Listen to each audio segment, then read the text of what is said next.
Philadelphia சபையின் நட்சத்திர அங்கத்தினர்களை பற்றி நாம் பார்த்து கொண்டிருக்கிறோம். இந்த பிலதெல்பியா நட்சத்திர அங்கத்தினர்களில் எல்லோருக்கும் மிக தெரிந்த பெயர் அப்படின்னா மார்ட்டின் லூதர். இவரால் இந்த காலகட்டத்தில் மிகப்பெரிய சீர்திருத்தம் ஏற்பட்டது. அதனால தான் இவரை the leading spirit of the reformation அப்படின்னு சொல்கிறாங்க. இவருடைய ஆரம்ப கால வாழ்க்கையை பற்றி பார்க்கலாம். மார்ட்டின் லூதர் 1483 வருடம் ஜெர்மனியில் சாக்சனி என்கிற ஒரு பகுதியில் ஈசல்பென் என்கிற இடத்துல பிறகுறாரு. இவருடைய குடும்பம் அடிப்படையாக விவசாய குடும்பமாக இருந்தாலும் மார்ட்டின் லூதருடைய தகப்பனாருக்கு போதுமான அளவு நிலம் இல்லாததால் அவர் விவசாயத்தை விட்டுட்டு சுரங்க தொழிலுக்கு வர்றார். சுரங்க தொழிலில் அவர் நல்ல முறையில் முன்னேற்றம் அடைகிறாரு. மார்ட்டின் லூதருடைய அப்பா அம்மா 2 பேருமே கடின உழைப்பாளிகள். மார்ட்டின் லூதருக்கு நிறைய சகோதர சகோதரிகள் உண்டு. இவர் தான் மூத்தவர். அதனால் அவர் தன்னுடைய மூத்த பையனான மார்ட்டினை எப்படியாவது சட்டம் படிக்க வச்சிடணும் அப்படிங்கிற ஆசையோடு இருந்திருக்கிறார். மார்ட்டின் லூதர் 1501 எர்ஃபர்ட் யூனிவர்சிட்டியில் சேர்றாரு. 1505 அவருடைய மாஸ்டர் டிகிரியை முடிச்சுட்டு வர்றாரு. பிறகு அவருடைய அப்பாவுடைய விருப்பப்படி சட்டம் படிக்கணும்னு போய் சேர்றாரு. ஆனால் அப்படி சட்டம் படித்து வக்கீலாகிறது இதெல்லாம் அவருக்கு விருப்பம் இல்லை. அவருக்கு இந்த வாழ்க்கையை பற்றிய புரிதல், அதனுடைய நிலைப்புத்தன்மை, இதை பற்றியெல்லாம் தெரிந்து கொள்ளணும் என்பதற்காக அவர் தத்துவங்களையும் வேதாகமத்தை பற்றியும் படிக்கணும்னு விரும்புகிறாரு. கிறிஸ்தவ மடத்தில் போதகராகிறதுக்கு தேவையான படிப்பை படிக்க விரும்புகிறாரு. ஆனால் சட்டம் படிப்பதற்காக போனவர் ஏன் இப்படி திடீர்னு துறவி ஆகணும், அப்படி ஒரு முடிவு ஏன் எடுத்தார் அப்படிங்கிறது பல கருத்துக்கள் சொல்லப்படுது. சிலர் சொல்கிறாங்க அவருடைய நெருங்கிய நண்பர், அவர் கூட படித்த அவருடைய நெருங்கிய நண்பர் திடீர்னு இறந்து போயிட்டார், அதனால தான் அப்படிப்பட்ட ஒரு முடிவை எடுத்தார்னு சொல்கிறாங்க. சிலர் இன்னொரு சம்பவத்தை சொல்கிறாங்க. இவர் அவருடைய கல்லூரிக்கு குதிரையில் போய் கொண்டிருக்கும்போது பெரிய இடியுடன் கூடிய புயல் மழை வந்திருக்கு. அப்போது மிகப்பெரிய ஒரு இடி அவர் பக்கத்தில் விழுந்த மாதிரி இருக்குது. சிலர் இந்த சம்பவத்தில் தான் அவருடைய நெருங்கிய நண்பர் இறந்திருக்கிறார் அப்படின்னு சொல்கிறாங்க. அப்போது அவர் பயந்து போய் தேவனை என்னை காப்பாற்றும், அப்படி காப்பாற்றினால் நான் ஒரு துறவியாக என்னுடைய வாழ்க்கையை அர்ப்பணிக்கிறேன் அப்படின்னு சொல்லியிருக்காரு. அப்படின்னு அப்போ சொன்னதாகவும் அந்த ஒரு பொருத்தனைக்காக தான் அவர் அப்படி போனார் அப்படின்னு சொல்கிறாங்க. ஆனால் மார்ட்டின் லூதரை போன்ற ஒருத்தர் இப்படி ஒரு பெரிய முடிவை திடீர்னு ஒரு நொடியில் எடுத்தார், அதுதான் இதற்கு காரணம் அப்படின்னு சொல்ல முடியல. அவருடைய தகப்பனார் அவர் சட்டம் படிக்கணும்னு ரொம்ப ஆசையாக இருந்தார். ஆனால் இவருக்கு இப்படி சட்டம் படிக்கணும், வக்கீலாக போகணும், தொழில் செய்யணும், இப்படிப்பட்ட விருப்பங்கள் இல்லாமல் வேதாகமத்தை படிக்கணும், தேவனை பற்றி தெரிந்து கொள்ள வேண்டும் என்கிற ஆவல் இருந்ததுனால அந்த சம்பவத்தில் அவர் அப்படி ஒரு முடிவை எடுத்திருக்கலாம். ஆனால் அவருடைய தகப்பன் இவர் சட்டம் படிக்கணும்னு விருப்பத்தோடு இருக்கிறார். அதனால் இதை காரணமாக சொல்லி இப்படி நான் பொருத்தனை பண்ணிட்டேன், அதனால் நான் இப்படி கிறிஸ்தவ மட துறவி அல்லது போதகராக போய் தான் ஆகணும் அப்படின்னு சொல்லி அனுமதி வாங்கி போதகர் ஆவதற்கான அந்த படிப்பில் போய் சேர்ந்திருக்கலாம். ஆனால் மார்ட்டின் லூதர் இதையெல்லாம் ரொம்ப காலமாகவே யோசித்து இந்த முடிவை எடுத்து வந்திருக்கலாம். லூத்தர் அங்கேயே ஆசிரியராக வேலை செய்கிறாரு. அகஸ்டினியன் என்கிற அமைப்பில் ஒரு துறவியாக தன்னை சேர்த்து கொள்கிறாரு. 1508 விட்டன்பர்க் நகரத்தில் புதிதாக ஆரம்பிக்கப்பட்ட பல்கலைக்கழகத்தில் இவர் தத்துவம் மற்றும் வேதாகமம் போதிக்கக்கூடிய ஆசிரியராக வேலை செய்தார். வேதாகம பாடங்களில் இன்னும் அதிக மேற்படிப்புகளை படிக்கிறாரு. 1512 வேதாகமத்தில் டாக்டரேட் வாங்குறாரு. அதனால் அவர் கிறிஸ்தவ மண்டலம் முழுவதும் போய் எங்கே வேணாலும் அவர் வேதாகமத்தை பற்றி போதிக்கலாம், எழுதலாம். அதற்கான தகுதியும் அனுமதியும் அவருக்கு கிடைக்கிறது. 1510 1520 வரைக்கும் இந்த காலகட்டங்களில் லூத்தர் சங்கீத புத்தகம், எபிரேயர், ரோமர், கலாத்தியர் இந்த நிருபங்களை எல்லாம் ஆழ்ந்து படிக்கிறாரு. இவற்றையெல்லாம் சரியானபடி படித்து புரிந்து கொள்வதற்கு அந்த காலகட்டத்தில் எராஸ்மஸ் மொழிபெயர்த்த புதிய ஏற்பாடு இவருக்கு கிடைக்குது. இந்த புதிய ஏற்பாடு மொழிபெயர்ப்பில் அதனுடைய பக்கங்களில் பல குறிப்புகளோடு கொடுக்கப்படுது. இது லூத்தருக்கு இந்த புத்தகங்களை சரியானபடி படித்து புரிந்து கொள்ள உதவியாக இருந்தது. இந்த வேதாகம புத்தகங்களை ஆழ்ந்து படிக்கும்போது தான் பாவ மன்னிப்பு, நீதி, நீதிமானாக்கப்படுதல் இந்த விஷயங்களை பற்றி லூத்தருக்கு அதிகமாக புரிய ஆரம்பித்தது. அப்போது தான் இந்த ரோமன் கத்தோலிக்க மத அமைப்பு எந்த அளவு தப்பறைகளை வைத்திருக்கு அப்படிங்கிறது அவருக்கு புரிய ஆரம்பிக்குது. ஏன்னா போப்பு மார்க்கம் இந்த பாவம் மன்னிப்பை பற்றி தவறான கருத்துக்களை சொல்லி கொண்டு வந்தது. ஏன்னா அப்போ ரோமன் கத்தோலிக்கத்தில் இருக்கக்கூடிய பாதிரியார்கள்ட்ட போய் மக்கள் பாவம் மன்னிப்பு அப்படின்னு கேட்டால் அவங்க பாவம் மன்னிக்கப்படும், அவங்களுடைய குற்றங்களை எல்லாம் அறிக்கையிட்டு இந்த பாதிரியார்கிட்ட சொல்கிறதுனால பாவம் மன்னிக்கப்படும் அப்படிங்கிறதும், அதே போல் பாவம் மன்னிப்பு சீட்டுன்னு கொண்டு வந்தாங்க. இப்படி பணம் கொடுத்து அந்த பாவம் மன்னிப்பு சீட்டை வாங்கிறது மூலமாக அவங்க பாவம் மன்னிக்கப்பட்டு அவங்க நீதிமான்களாகப்படுறாங்க. இதெல்லாம் வேதாகமத்தில் இல்லாதது, வேதாகம சத்தியங்களுக்கு எதிரானதாக இருக்குது. இந்த விஷயங்களில் மார்ட்டின் லூதருக்கு சத்தியத்தை புரிந்து கொண்டதால் ஒரு தெளிவு கிடைத்தது. ரோமன் கத்தோலிக்க அமைப்பின் அந்த போப்பு மார்க்கத்திற்கு எதிராக மார்ட்டின் லூதர் திரும்புறதுக்கு முக்கியமான காரணமாக இருந்தது இந்த காலகட்டத்தில் மிக அதிகமாக விற்கப்பட்ட பாவ மன்னிப்பு சீட்டு. அப்பொழுது இருந்த செயின்ட் பீட்டர் பெசிலிக்கா என்கிற அந்த ஆலயத்தின் ஒரு பகுதியை பிரம்மாண்டமாக கட்டுறதுக்காக அதற்கான ஏராளமான பணம் திரட்டுவதற்கு இந்த இண்டுல்ஜென்ஸ் என்கிற பாவ மன்னிப்பு சீட்டை அதிக அளவு விற்க ஆரம்பித்தாங்க. இதனுடைய விற்பனையை அதிகரிக்க மக்கள் பாவ மன்னிப்பு சீட்டை அதிகமாக வாங்க வைக்கணும் என்பதற்காகவே பல அதிகாரிகள் நியமிக்கப்பட்டார்கள். அப்படி நியமிக்கப்பட்ட ஒரு அதிகாரி தான் ஜோஹன் டெட்செல். இவர் இந்த ஜெர்மனிய பகுதியான சாக்சனி, போலந்து பகுதிகளில் ஒரு இன்குவிசிட்டராக நியமிக்கப்படுறாரு. இன்குவிசிட்டர் அப்படின்னா போப்பு மார்க்கத்திற்கு எதிரான கருத்துக்களை யாரெல்லாம் பேசுகிறாங்களோ, போப்பு மார்க்கத்திற்கு எதிராக யாரெல்லாம் செயல்படுறாங்க, எதிரான கோட்பாடுகளை யாரெல்லாம் கொண்டு வர்றாங்களோ அவர்களையெல்லாம் தண்டிக்கக்கூடிய அதிகாரம் பெற்ற அதிகாரிகள். கத்தோலிக்கத்துக்கு எதிராக, போப்புக்கு எதிராக யாராவது செயல்படுறாங்க, பேசுகிறாங்க அப்படின்னா அவர்கள் மத துரோகிகளாக தீர்க்கப்பட்டு கம்பத்தில் கட்டி அவங்களை எரித்து கொள்வது என்பது போல் பெரிய தண்டனைகள் கொடுப்பாங்க. அப்போது ஒருவேளை அவங்க மன்னிப்பு கேட்டு அவங்க நிறைய பணம் கொடுத்தாங்கன்னா அவங்களுடைய அந்த தவறை மன்னிச்சு விட்டுருவாங்க. அதனால தான் இப்படிப்பட்ட அதிகாரிகிட்ட இந்த பாவமன்னிப்பு சீட்டை விற்கிற பொறுப்பையும் கொடுக்குறாங்க. இந்த ஜோஹன் டெட்சலுடைய வேலை என்னன்னா, இந்த பாவமன்னிப்பு சீட்டை மக்கள் அதிக அளவு வாங்க வைக்கிறது.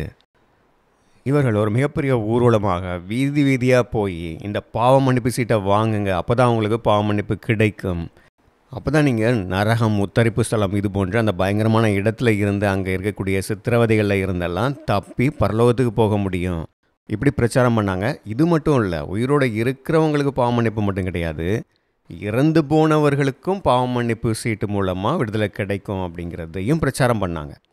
ஏன்னா உயிரோடு இருக்கிறவங்களுக்கு அவங்க மனம் திருந்திட்டாங்க, அதனால் பாவ மன்னிப்பு சீட்டை கொடுக்குறோன்னா அதை அவங்க சொல்லலாம்.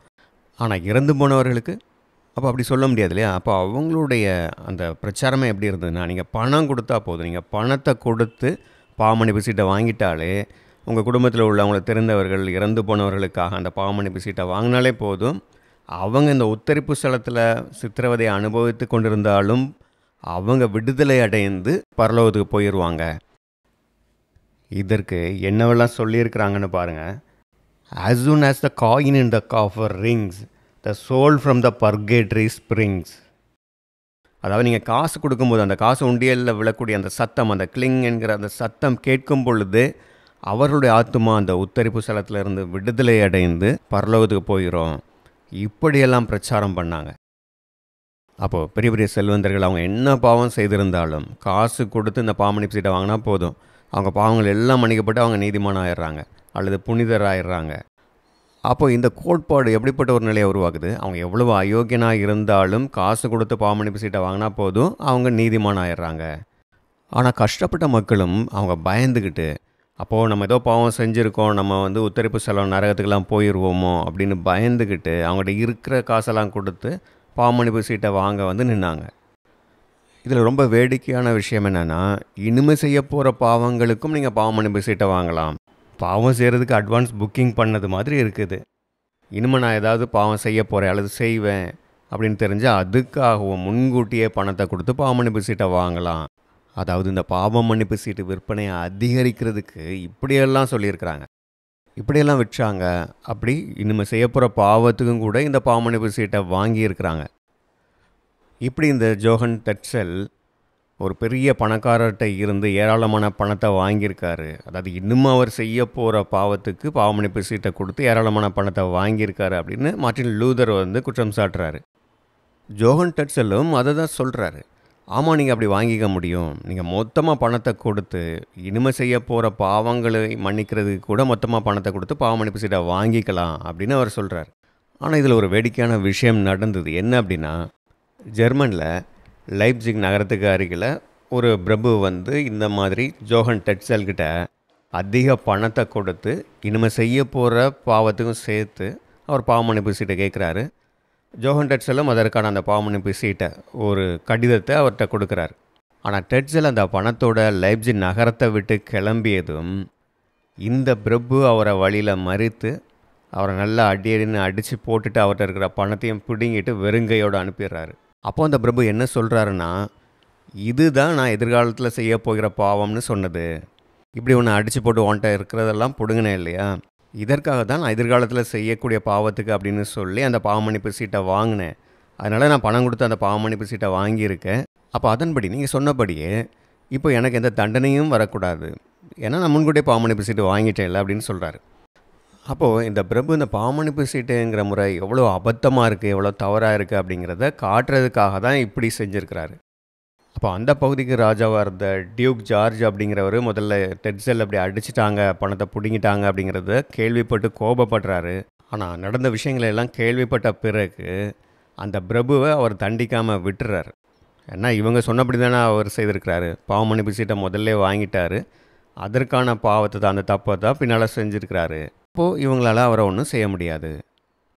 அப்போ இருந்த போப்பு 10ஆம் லியோ தான் இந்த பாவமன்னிப்பு சீட்டை இப்படியெல்லாம் விற்பதற்கு இவரை நியமித்திருந்தார்.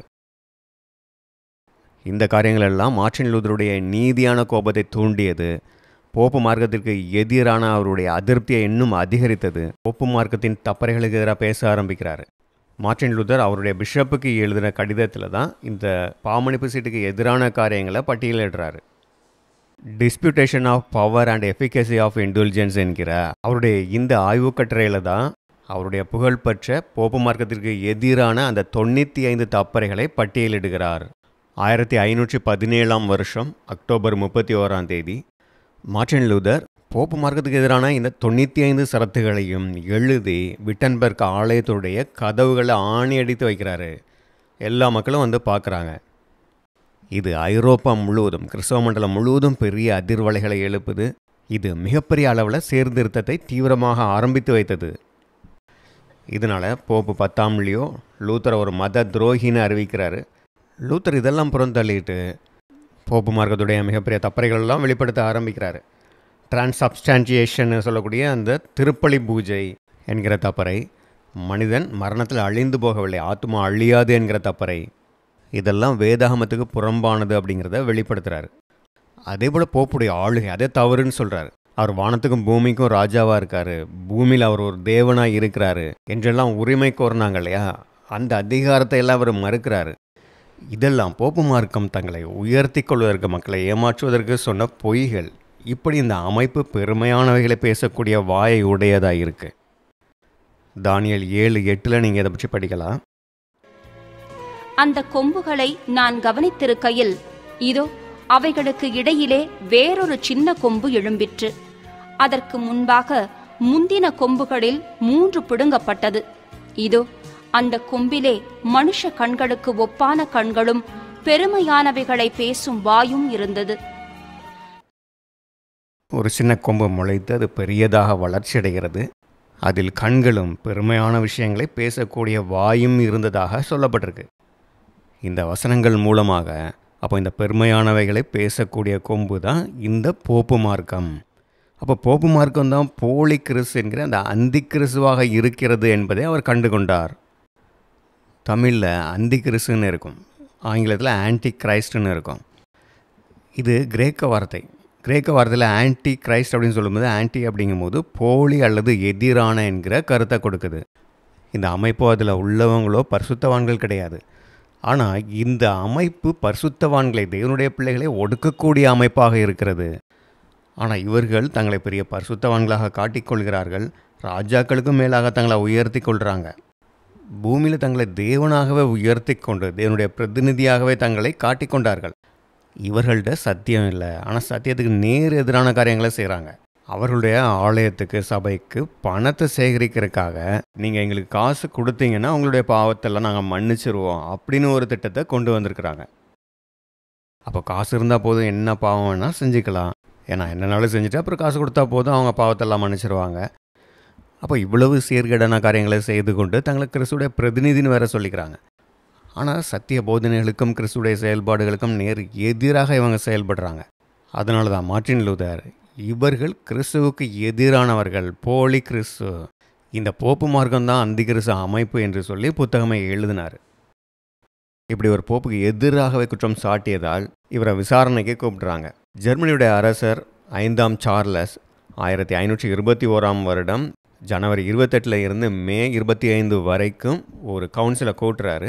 எதற்காகனா மார்ட்டின் லூதர் ஆரம்பித்து வைத்த அந்த சீர்திருத்தம் கிறிஸ்தவ மண்டலம் முழுவதும் பரவிட்டு இருக்கு. அப்போ இதை பற்றி விசாரிக்கவும் இதற்கு என்ன செய்யலாம்னு ஆலோசிக்கவும் இந்த கூட்டம் நடக்குது. மார்ட்டின் லூதர் இங்கே வந்து பிரபுக்கள், மத குருமார்கள், ராஜாவுக்கு முன்பாக நின்று அவர் சொன்ன கருத்துக்களுக்கான விளக்கம் கொடுத்தாகணும் அப்படின்னு சொல்லி அழைக்கப்படுகிறார். டயட் ஆஃப் வார்ம் சபைக்கு முன்பாக மார்ட்டின் லூதர் கொடுத்த விளக்கம் மிக சிறப்பானதாக இருந்தது.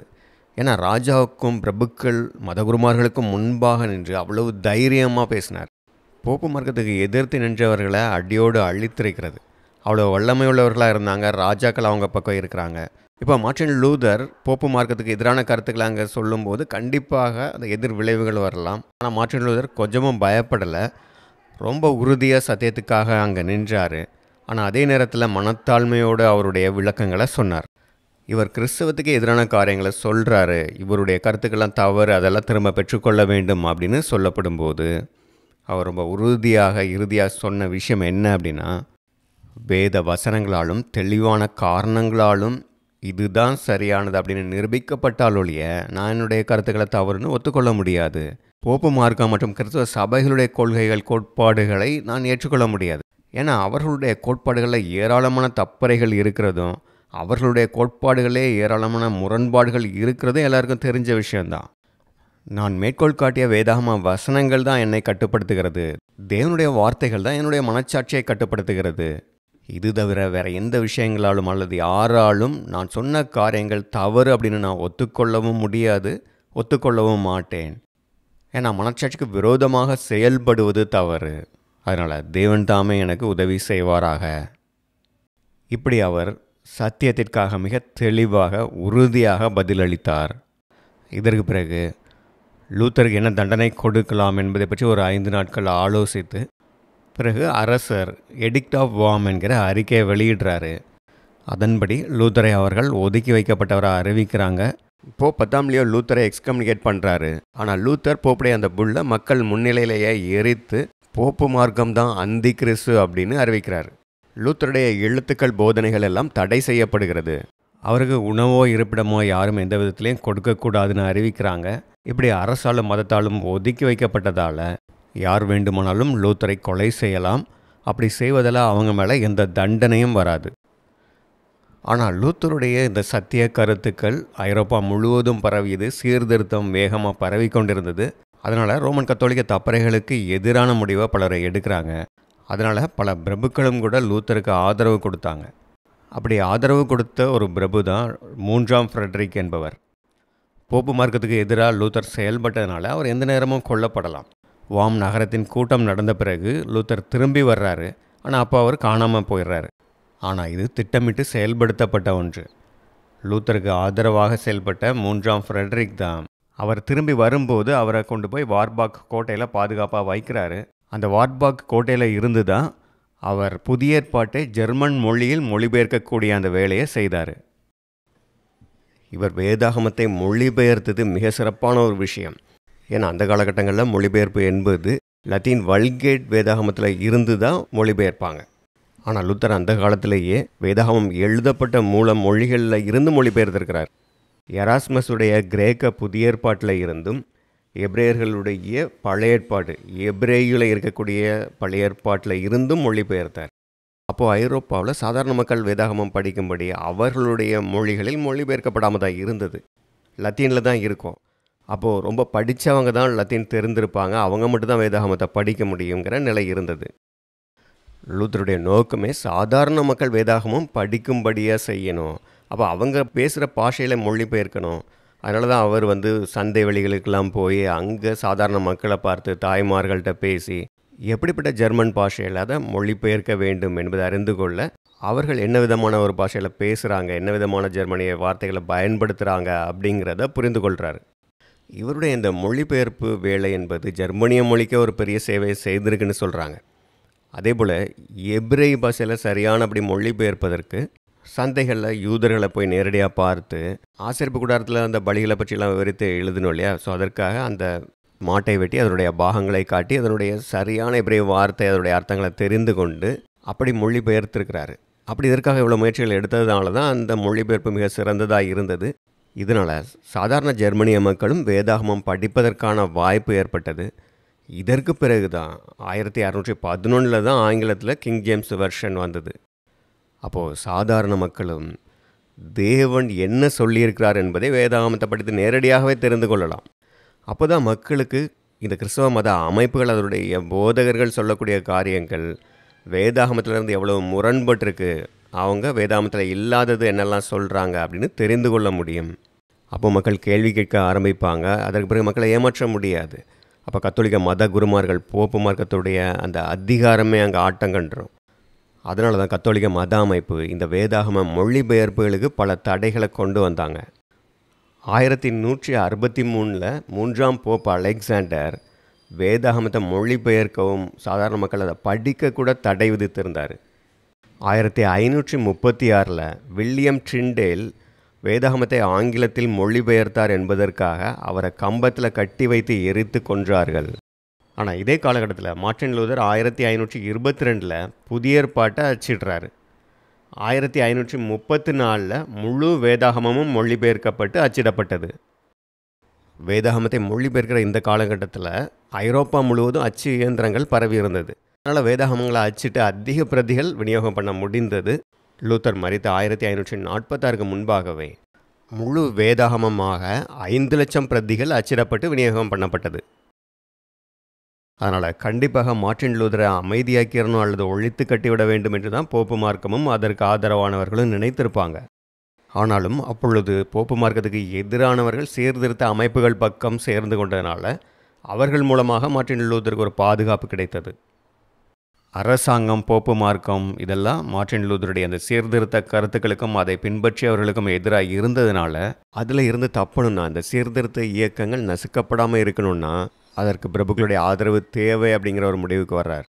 அதனால தான் லூத்தருடைய சத்திய கருத்துக்களை பின்பற்றி வந்தவர்களை ஒரு செக்டரினிசமாக, அதாவது ஒரு சபையாக உருவாக்கக்கூடிய வேலையில் ஒத்துழைப்பு கொடுத்தார். இப்படி தான் அங்கே லூத்தரன் சபை உருவாகியது.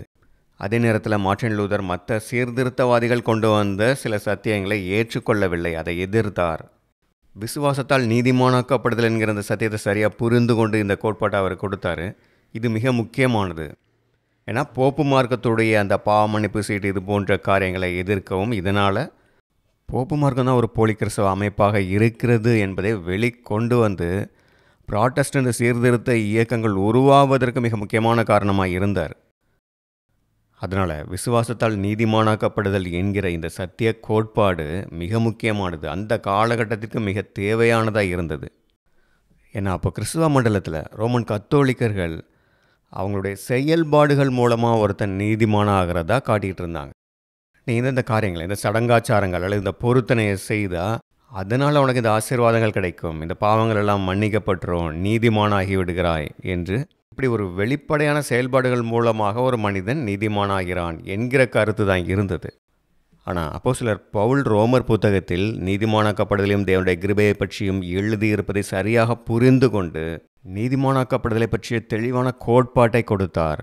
ரோமர் 3:23 இருந்து 26 வரைக்கும். எல்லாரும் பாவம் செய்து தேவ மகிமையற்றவர்களாகி இலவசமாய் அவருடைய கிருபையினாலே கிறிஸ்து இயேசுவிலுள்ள மீட்பை கொண்டு நீதிமான்களாக்கப்படுகிறார்கள்.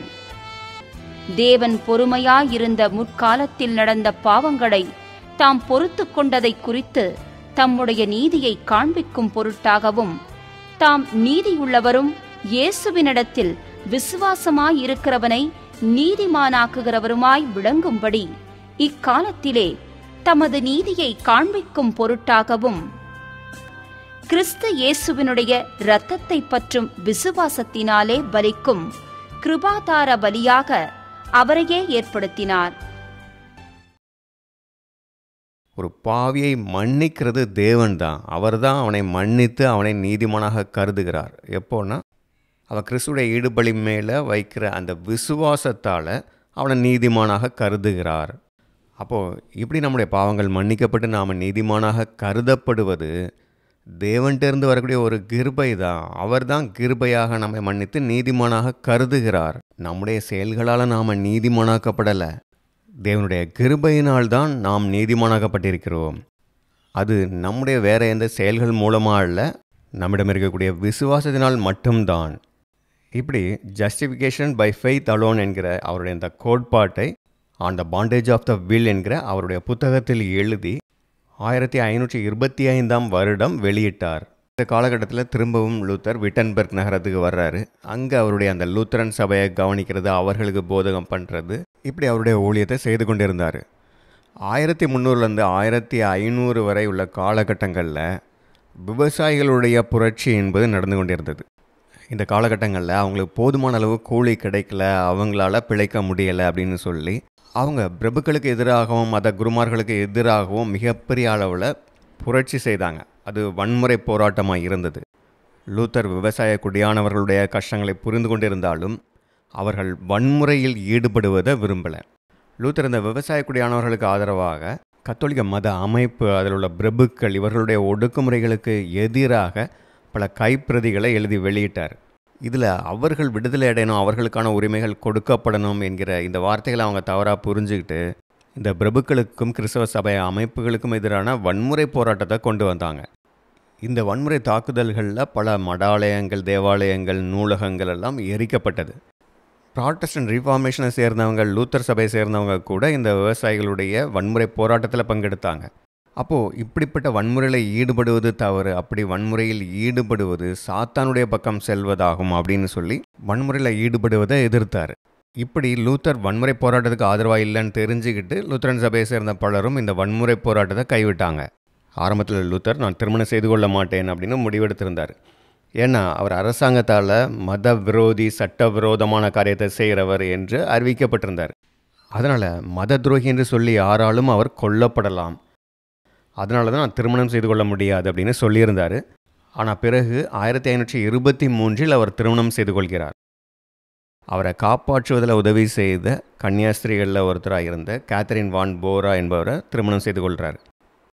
ரோமன் கத்தோலிக்க மத அமைப்பில் துறவிகளாக அல்லது போதகர்களாக ஊழியம் செய்கிறவர்கள் திருமணம் செய்து கொள்ளக்கூடாது என்கிற அந்த செலிபசி அப்படிங்கிறத கடைப்பிடித்து வந்தார்கள். ஆனால் இது வேதாகமத்தில் கொடுக்கப்பட்டது கிடையாது. இந்த ரோமன் கத்தோலிக்க அமைப்பில் அவர்களாக உருவாக்கி கொண்டது. இதை பற்றி இதற்கு முந்தின பகுதிகளை நம்ம ஏற்கனவே பார்த்துருக்குறோம்.